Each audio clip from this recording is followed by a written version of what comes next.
Chapitre 25. La nuit, quand on ne dort pas, les soucis se multiplient. Ils enflent, s'amplifient. À mesure que l'heure avance, les lendemains s'obscurcissent. Le pire rejoint l'évidence. Plus rien ne paraît possible, surmontable. Plus rien ne paraît tranquille. L'insomnie est la face sombre de l'imagination. Je connais ces heures noires et secrètes. Au matin, on se réveille engourdi, les scénarios catastrophes sont devenus extravagants.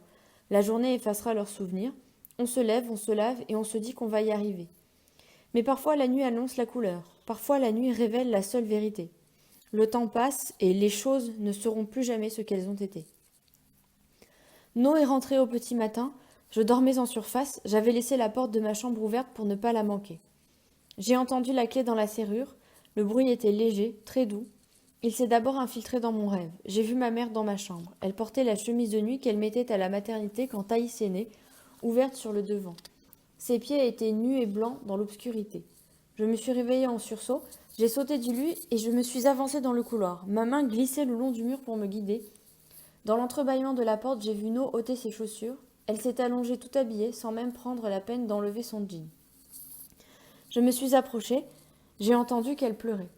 C'était comme un sanglot de rage et d'impuissance. Une note à la fois aiguë et rauque, insupportable. Une note qui ne pouvait naître que dans le silence, parce qu'elle se croyait seule. Sur la pointe des pieds, j'ai fait marche arrière. Je suis restée debout derrière ma porte, j'avais froid. Je ne pouvais plus bouger. J'ai vu mon père entrer dans la chambre de No. J'ai entendu sa voix pendant 1 heure, douce et ferme. C'était trop loin pour que je puisse comprendre. Et la voix de No encore plus basse. Je me suis levée tôt. No dormait encore. Elle avait rendez-vous en fin de matinée avec l'assistante sociale.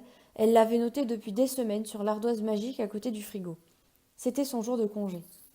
J'ai retrouvé mon père dans la cuisine, devant son café. J'ai versé le lait dans mon bol, attrapé les céréales. Je me suis assise en face de lui, je regardais autour de moi. Ce n'était pas le moment de poursuivre mon expérience sur la capacité d'absorption des différentes marques d'éponge, ni d'entamer un nouveau test sur la puissance des aimants des portes du placard. C'était le moment de sauver ce qui pouvait l'être. Mon père s'est approché. « Tu sais quelque chose, Lou ?»« Non. »« Tu l'as entendu rentrer ?»« Oui. »« Les bouteilles, c'est la première fois ?»« Oui. »« Elle a des soucis à son travail ?»« Oui. »« Elle t'en a parlé ?»« Un peu, pas vraiment. » Il y a des jours où l'on sent bien que les mots peuvent vous emmener sur une mauvaise pente et vous faire dire des trucs qu'il vaut mieux taire. Elle continue d'aller à son travail ? Je crois.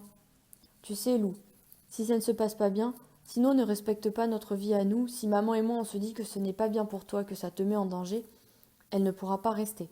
C'est ce que je lui ai dit. Tu comprends ? Oui. Moi, je voyais l'heure qui tournait et No qui ne se réveillait pas alors qu'elle avait son rendez-vous avec l'assistante sociale.